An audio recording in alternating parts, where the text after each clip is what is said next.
Have you wanted to get into digital art or just try making some emotes but you don't have money? Well, don't worry, I also was in the exact same boat as you, and you can actually do digital art and make emotes that you can then sell on Etsy without actually needing to pay a cent. And you can do it with everything that you currently have. So in today's video, I am going to teach you exactly how to do that. Before we do that though, if you are a returning viewer, welcome back. I miss you so much. Thank you so much for coming back here. And if you are new, my name is Kat. I do Twitch streamer, content creation, education, but I am also a digital artist. So I do art tutorials from time to time, and this video is one of them. Also, if you notice, I have a little boom arm here now. I've always been using the same mic, the HyperX Quadcast S. However, I was too lazy to assemble this boom arm. However, after a bunch of people in my Twitch stream told me that I sounded way better with my microphone closer to my mouth, I was like, fine, I will dig up this boom arm that I've had for like 2 years and finally assemble it. Well, it was like in 2 pieces, but I finally put it together, so hopefully the audio will sound better now that my microphone is on a boom arm. But that being said, I'm gonna quickly tell you my start to digital art, and then I'm gonna walk you through this tutorial. So I started doing digital art when I was around 16 years old. Before that, I would peruse DeviantArt and I would be like, look at all this amazing AI computer made artwork. Yes, that's what I thought digital art was. I thought it was literally like computer art. I had no idea art existed beyond the realms of traditional art. I was like, how in the world are these people making these amazing looking art pieces? For some reason, I literally just thought they magically appeared. And then I learned about digital art and the fact that you can use digital software online like Photoshop, Clip Studio, Paint, Paint Tool Sai, and other programs out there to go and draw in. And once I learned about that, I was like,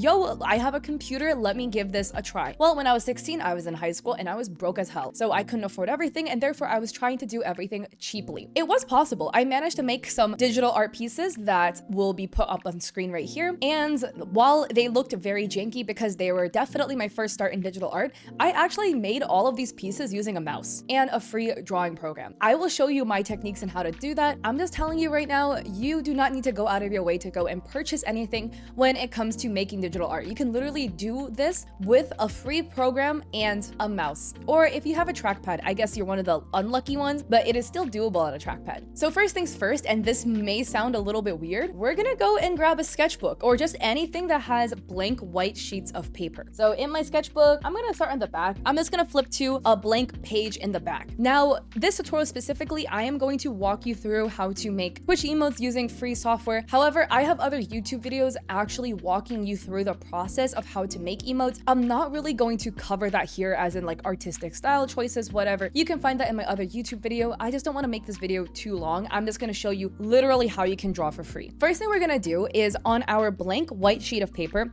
we're going to go and use a pencil to sketch out whatever design you would like to do. What emote am I going to draw for this? For this emote, I'm simply going to sketch out the rough shape of a little cat head. Now, once you're done with this rough sketching, we're gonna go over that with a dark marker or black pen. So ideally you want to use black. This will be relevant later, but you want to use something that is opaque and dark. So if you have a Sharpie, obviously put like another piece of paper below your sheet of paper so it doesn't bleed through. I don't have a Sharpie. I have this like dry erase marker. So I'm gonna try with that. If it doesn't show up, I'm just gonna use a pen. It would be relevant later. But anyways, we're gonna go through and draw the outline again with this dark pen. Also, don't make the drawing too small. Ideally, the bigger, the better. So try to fill up the full page of your sketchbook for your drawing, that is. Now, what we're gonna do is we are going to go and take a photo of our sketchbook page. When you're taking a picture of your sketchbook page, you can literally just use like your phone for that.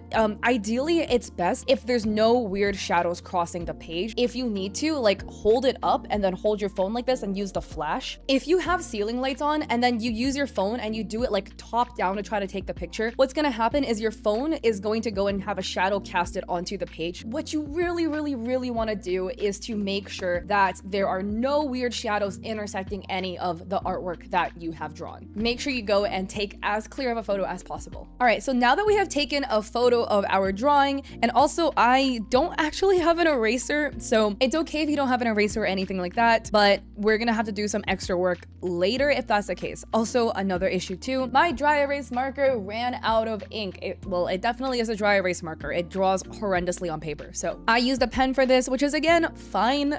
Ideally, we would want to use a Sharpie, but it's okay. So anyways, we're gonna go into the iPhone editing feature. And if you don't have an iPhone, you can go and download a program called Snapseed on your phone. It's a free editing app, or literally any other editing app that is on an iPhone. There's like, or any phone, there's a ton of free ones. But anyways, the first thing we're gonna wanna do is just crop it so that it's only the white part of the paper. So like you crop out anything that is in excess, that is like, you know, the part of the table that you actually took a photo of, etc. I took a photo of my mouse pad in there, so I'm gonna edit that out, crop that out. Now what we're gonna do is try to go and increase the contrast between the black line art and the white paper as much as possible. So what we're gonna do is literally max out the exposure to 100. Hopefully that doesn't blow out the line art, and mess around with the other features like the brilliance and then the highlights. I'm really just trying to blow this out as much as possible. And even the shadows, we really want to darken it as much as possible. Also, in like doing all these edits, a lot of the eraser stuff, the erasers that, or like the eraser markings that showed up in my artwork, actually are now all gone. So now we have a finished product of our little edited version of our line art. So this is how it looks like now with all of the changes. And as you can tell, this now kind of looks like I maybe drew it in a drawing program due to literally how blown out white the background is compared to the line art. What we're gonna do now is send this to ourselves so we can open it on our computer. Multitude of ways to do this. Send it to yourself through I've literally emailed myself so many things. I also have a Discord server with literally just myself and my boyfriend in it that I use to send stuff back and forth to myself, and he'll send things to himself from time to time. I also have a Google Drive that I upload things into, and I've used Dropbox. I found, worst comes to worst, emailing things to yourself is the easiest way to get it to yourself, so go for that. I'm gonna send it in my Discord though. While you're waiting for your file to send to yourself, make sure you go to download Krita. If you go to krita.org, there's a button that says Get Krita Now. So click that and make sure you go and download the version that is compatible with your device. I have a Windows computer, so I'm gonna download the Windows version, and it's just gonna take you through the downloader. Once you have this downloaded and you've also downloaded your little emo art file, go and open up Krita as I wait for my own image to download because my Discord isn't open.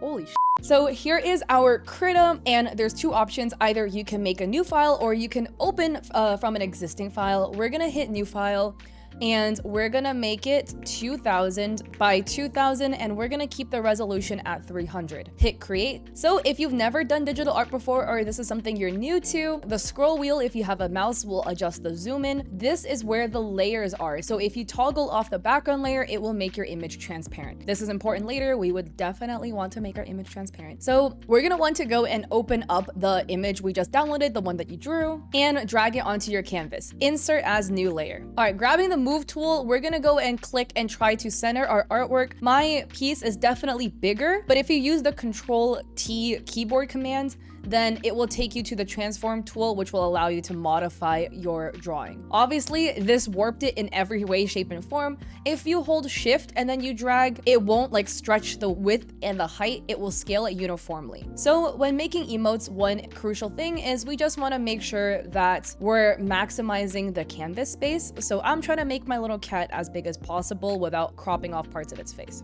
Now what we're gonna wanna do is click this thing. It's called the contiguous, selection tool. Anyways, you're gonna select in all of the white spaces and then hit delete. This should hopefully delete all parts of the white background. And then in the background layer, I'm gonna fill it with a medium tone color. So don't pick black, I'm picking some like random blue color. Oh wait, let me add a new layer and then fill it like this. All right, so now here comes the tricky part. There's one of two ways you can go about this. So either you can use your base sketch as a reference and then do the line art over it in your drawing program. However, if your line art is thick enough and noticeable enough, the thing that you can do is then clean up all of the whites left over from the background off of the line art by continuously selecting and deleting. And if you see here, this now isolates your line work to only the lines. Again, one of two options. Either you can go and then clean it up by using the eraser tool to erase out everything that's kind of in the way. Oh, also, this one's really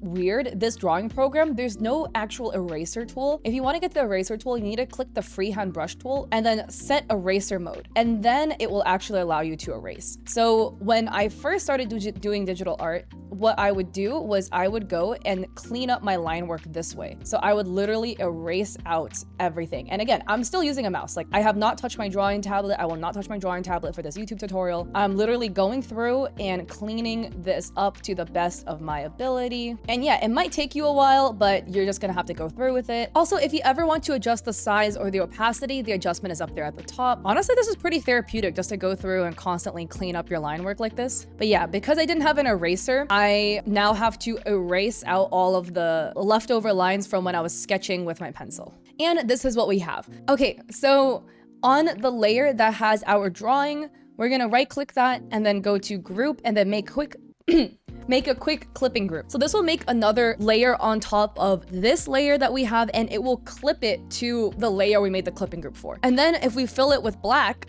it will then, all of the white stuff, everything on the layer below will be filled with black. So also, let me give you a quick tutorial on clipping groups. Let me make a new layer. I'm just assuming if you don't know what a clipping group is, you're probably brand new to digital art or very new, which is totally okay.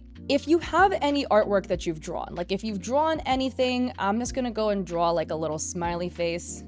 Whee! Like this, right? And then if we right click this, go to group, make a clipping group, the layer on top is now clipped to the smiley face we drew. So what that means is I can now draw anything else on this top layer, but even though you saw my brush go all the way across the screen like this, I can only paint within the bounds of where paint was placed on the layer below, or whichever layer is the bottom of the clipping group. So any piece, if there's anything clipped on top of it, all of the layers on top are restrained by the bottommost layer. And then if I were to go and remove the clipping group, if I were to then go and remove the clipping mask, like this, as you can see, all of the lines are going everywhere. I can make a new layer on top of this layer, draw something else. And again, it is all over the canvas. But if I were to click this little like squiggly line here that will lock it, this will clip everything into the bottommost layer, which is the smiley face. So that's how clipping masks work. So that is why I have a layer clipped on top of the line art we drew of the cat, and I filled the top layer with black. So if I remove the clipping mask, as you can see, it is a totally black canvas. But if I clip it to only the bounds of where we drew the lines below it, then we get some line art for the cat. This is one way you can go about doing the line work, which again, if you are drawing on a mouse, doing line art is probably the hardest thing you'll ever do. The other method, if you're feeling a little ambitious, is to line it yourself. So we can lower the opacity here by the slider. So I'm gonna lower the opacity of the cat to about minus 16 or like 16%, so we can kind of see. I'm gonna add a new layer on top, and I'm gonna pick pure black. Or actually, I'm gonna pick like a slightly off black. Pure black is a very harsh color. So under the brushes, I'm gonna go and look for the basic brush, and size 40 looks good. If you draw with a mouse, obviously, it's gonna be really shaky. If we go to the color wheel over here, if you notice, there's a little tiny thing called tool options. So this method says basic. However, there's the weighted option, and there's also a stabilizer option, which will allow you to draw way smoother lines. Again, every drawing program basically has a stabilizer option, a stabilization option, if you will, and jack that thing up until it helps, okay? Full transparency, even when I draw on a drawing tablet, I have stabilizers on all of the brushes I use to draw line art. I don't use stabilizers for brushes that I use to like color, for instance, because I don't need it. But when I am drawing line art, I have heavy stabilizers because my hands shake. So again, you can adjust the sample count or the delay, because there is a little bit of a delay when you're using the stabilizer from when you are starting to go and click and drag to where it actually registers. So I'm gonna adjust the size of my brush down to, or up to about, I'm gonna make it about 60. And I am just gonna go and do the major line work, or the outline, the silhouette of my cat. Again, I'm just letting you know, I have a tutorial on how to do this, tips and tricks that you can use to go and draw emotes. Oh, and also lastly, to make your life even easier, there are symmetry tools, which again, I horrendously abuse when I am drawing. Is click this right here, it turns on the symmetry tool. You can also drag it left or right to wherever you would like. This is a vertical symmetry line, and this one is a horizontal symmetry line. turn those on if that really helps you draw. But yeah, I heavily abuse the symmetry tool when it comes to me drawing in digital art. And I just have to say, first and foremost, people might give you flack. People are always like, oh, it's like cheating to do this, it's cheating to do that. I'm just saying, you still, as an artist, have to make the artwork yourself at the end of the day. Digital art, yes, does give you extra tools to make art, but that being said, I feel like the ceiling for digital art is also way higher because of all these extra tools. There's a very steep learning curve when it comes to learning how to do digital art. Also, here is another trick from me when it comes to doing artwork in general. It does get a little bit boring if you are constantly abusing the symmetry tool to draw. Instead, I will turn off the symmetry tool and just kind of like manually draw in one element, if that makes sense. So as you can see here with my cat, I literally use the symmetry tool to draw everything. The one thing that I did not use to draw the symmetry tool with is just the little like fluff of the top of the head. I just think adding that one little element of asymmetry just helps and tie everything together. Now I'm gonna make a layer below the main layer, and I'm going to make my brush size 25. And I'm going to go and add the symmetry tool back, and I'm going to use this to draw the fine details.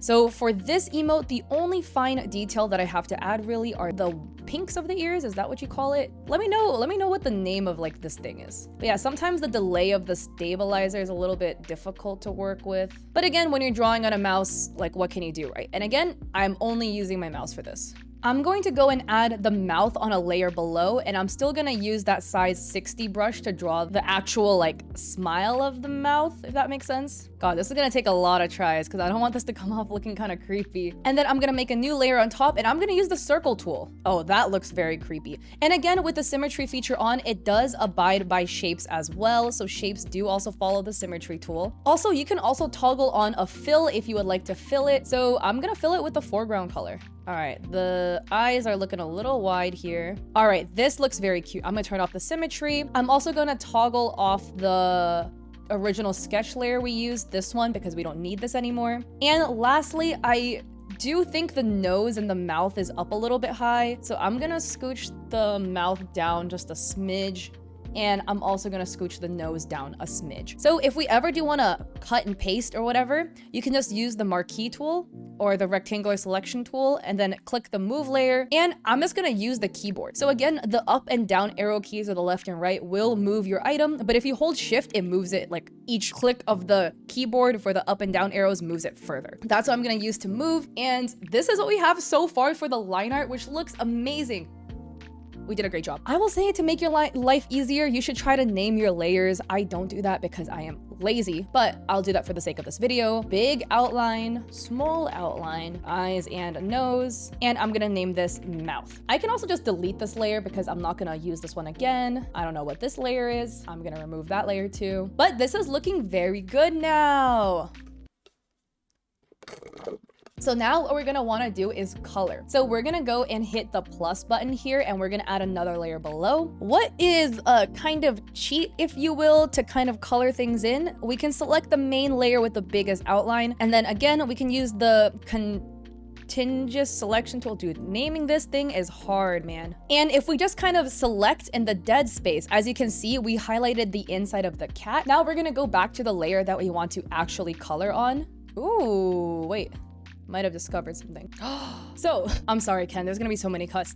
I figured out a little hack here. So, if we select the major outline here, which is the outline of the full silhouette, and we use the contiguous selection tool. So, I'm just gonna call it the magic wand tool. That's what it's called in Photoshop anyways. You select dead center. You can see it will select everything that is within the bounds of the black outline. However, sometimes if you were to fill this, like if I were to do this, let me just arbitrarily pick a color and fill it. What sometimes happens is you won't get a clean fill. Like if you were to zoom in, you can still see that there is like a little bit of blue showing through, which is, I toggled on the blue background just for this example. So what you can do is select the contiguous selection tool. And again, if we go under tool options here, under adjustments, this thing called grow, whatever you select, and again, it will select directly against the boundary of your outline. Basically, whatever the dead space is inside, it will select according to the boundary. We can then toggle on the grow, and this will, whatever the selection should be, it will will add 5 pixels outwards. There's also like a shrink option if we go all the way down, or like a negative option, which means whatever the bounds it was supposed to select around, it will select like,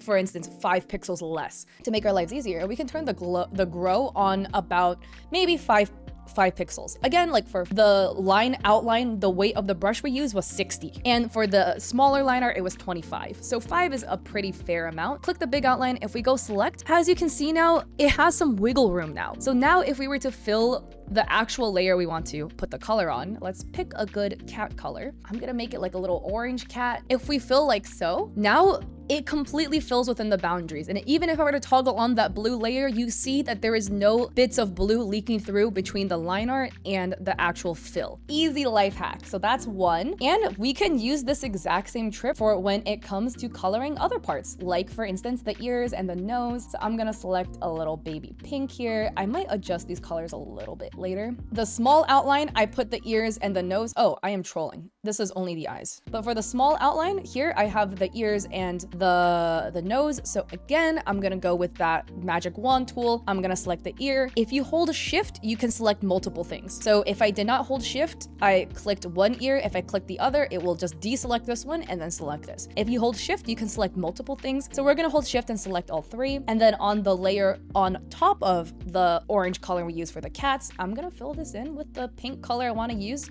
for the ears and for the nose. So this looks really good. And I am going to adjust the color of the cat real quick. But yeah, I'm gonna adjust the cat to be a little bit of like a darker, more tabby cat. But now we're gonna go and add details. So I'm gonna add a new clipping layer on top of the original base color of the cat. I'm gonna grab my brush. We're gonna make this brush like really big. And I'm gonna go and add some like darker colors onto the top of the cat. And I'm literally doing this definitely very biased. So my housemate actually has 2 cats and they're like orange brown cats. So I'm definitely a little bit biased when it comes to the color selection of these guys. But that's actually a lie though. They're more so like brown and black, if anything. And again, all artists abuse the deselect tool or the undo button. Literally when I'm drawing, I have my fingers like resting on the undo button at all times. I think it would be cute to make their ears white, even though technically my housemate's cat's ears are not white. But I just kind of used, again, the symmetry tool and then used the brush with a heavy stabilizer on it to go and draw in some cat details. Now here comes the shading, which gets a little bit tricky, but y'all can do this. We're gonna add a new layer on top of the patterns that we just drew onto the cat. And then we're gonna use the color drop tool. We're gonna color select the base color of the cat, which is this orange color. Now I'm gonna use the hue selector and move it closer to red. So as you can see here, it became a very like orangey color, and I'm gonna move it like up closer towards black, but still keeping the color very saturated. So something like this. Also, I don't know if it's picking up on the mic, but the cats are definitely outside breaking stuff. So I'm gonna make sure this button is selected so it does clip the layer. And now the way I like to go and draw like shadows, I like to pretend the light is coming from here going this way. So the shadows would be on the opposite side. So maybe something like, and I think I do need to use a smaller brush for this one. Maybe something like here and then a little bit like this. And again, I am trying to follow the shape that we drew for the cat, which is something along the lines of this. As you can see,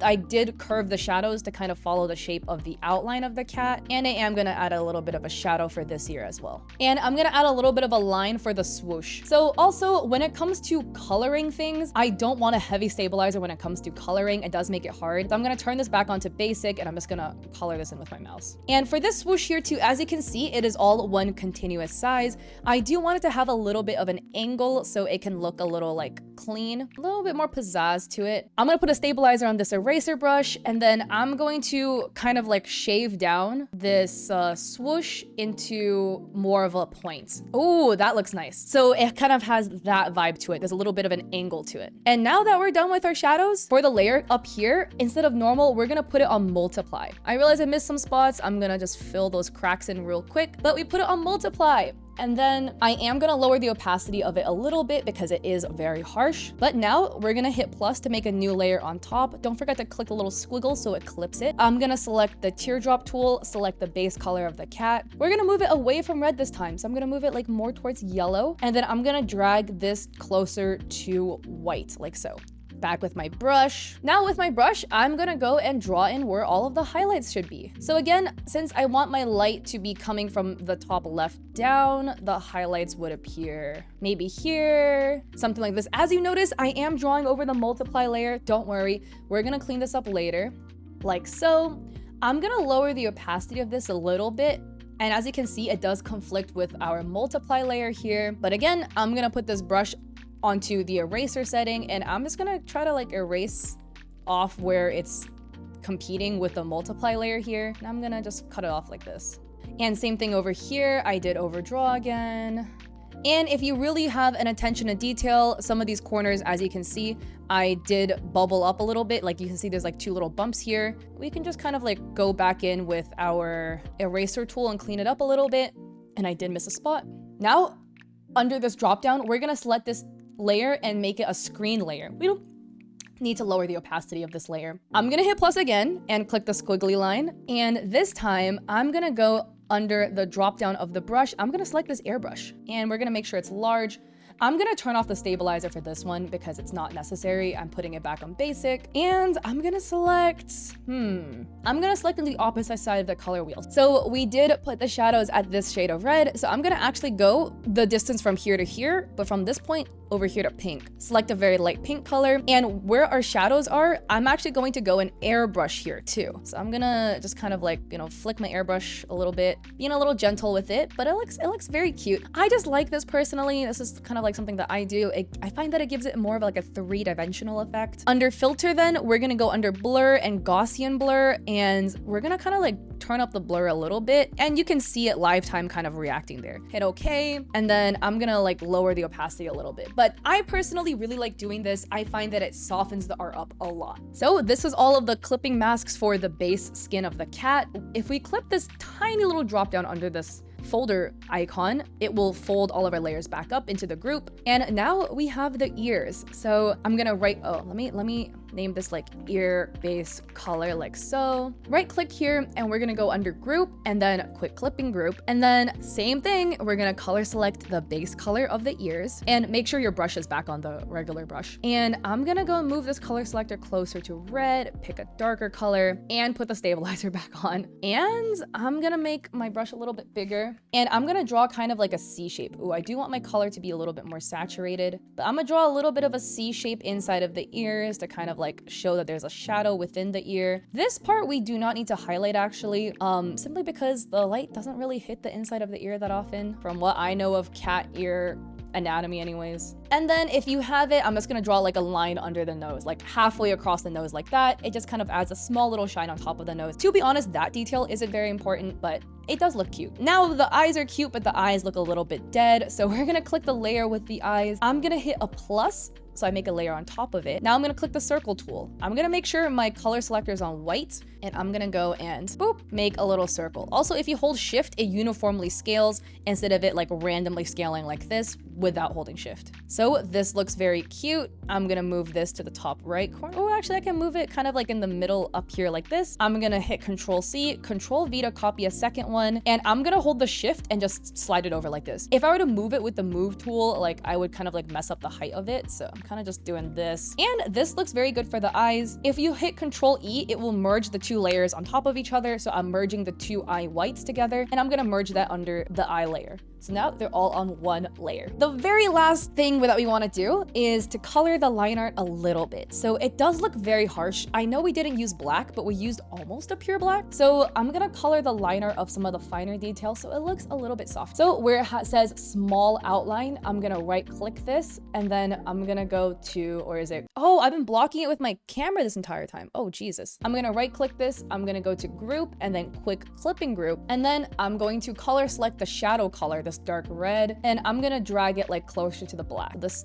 maroon color looks good, and then I'm gonna fill it anywhere. And it should fill it with a softer, more maroonish color, so everything isn't as harsh. Now, we want to toggle off the background like so. And here we have a little cat emote. We made a cute little emote literally using completely free stuff, a free drawing software, stuff that you already have. I hope you have a mouse. If not, this is very doable on a trackpad. Just a little bit harder, but it's doable. And again, like I said, make sure you toggle off the background. You better be seeing those checker marks because that means it's a transparent background. Now we're gonna hit file and we're gonna hit export. I'm just gonna export this, and under the save as file type, we're gonna go look for PNG right here, PNG image, and name it whatever you want. Tabby cat emotes.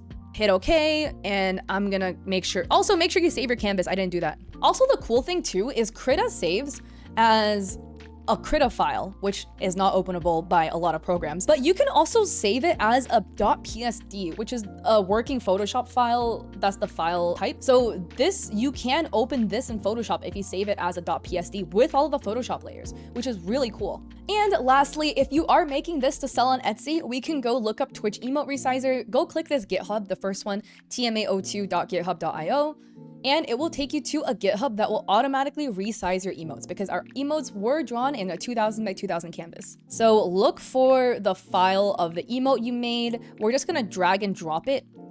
And bam, now every time you just click whichever size you want to download. For emotes, it's 112 by 112, 56 by 56, 28 by 28. And then we can go and preview this. This is the previewer that I'm using. It's applet.dev/inspect/twitch-elements. The name is really hefty. I wish it wasn't like this. But also, by the way, you don't need to resize the emotes to use it in this preview thing. I'm literally dragging the full size one, dropping it, and bam. But yeah, here is how our emote looks like in Twitch chat. Can you believe this was literally drawn with a mouse? Because you're welcome. But yeah, oh my gosh, guys. So if you ever wanted to try digital art, if you were like, this is something that I'm really passionate about, but I don't think I can do it because I don't have the necessary tools, I'm here to teach you, and I'm here to show you that literally, yes, you can. Like, we just made a super cute looking cat emotes. What? Anyways, if this helped you, I would appreciate it so much if you like this video and also subscribe to me on YouTube. I make way more of these art tutorials, a lot of these coming up. And again, like, I completely understand that we come from a ton of different backgrounds and a lot of different financial backgrounds. Not everybody can afford to drop money on a drawing tablet, drop $200 on Clip Studio Paints, or that's at least the pro version's like $200. Monetary restrictions aside, that shouldn't hold you back from making digital art if that's something you really want to do. Like, this is completely possible. When I started my art journey, I literally started exactly like this, Krita with a mouse. But I didn't know about any of these tools like a stabilizer that could definitely make your life easier, and I almost gave myself carpal tunnel with all of these like 6-hour pieces that I was working on with like cleaning up the line art and stuff like that. So yeah, hopefully this can make your life easier. So good luck making emotes. If you ever make emotes using a mouse, please tag me. Like, I'm on Twitter, I'm on literally every social media platform that exists. It's either catliente or catliente.ttv or catliente with 3 E's. Only my Twitter is catliente with 3 E's. Everywhere else is catliente.ttv. If I couldn't get catliente, and this intro's getting too long, this outro's getting too long, so let me wrap it up. But I also have an Etsy in which I sell emotes and overlays. So if you want my emotes that were drawn in a drawing program, check me out there. I also have a Ko-fi in which I have free resources for streamers and content creators, and I also stream on Twitch 3 days a week, Mondays, Wednesdays, and Saturdays at 7 p.m. PST. Also, want to give a big shout out to my editor Ken, or 1N Ken on Twitch and his other socials, because editing this video is probably going to be a huge pain in the butt for him, and God bless to him, because I don't want to edit this because I know it's going to be really hard. So I don't know, if you watch to the end of this video and you want to give a pog to my editor, go type dab in the comment section so he can go and see that. And yeah, it's all thanks to you, man. Good job. Anyways, peace out, guys.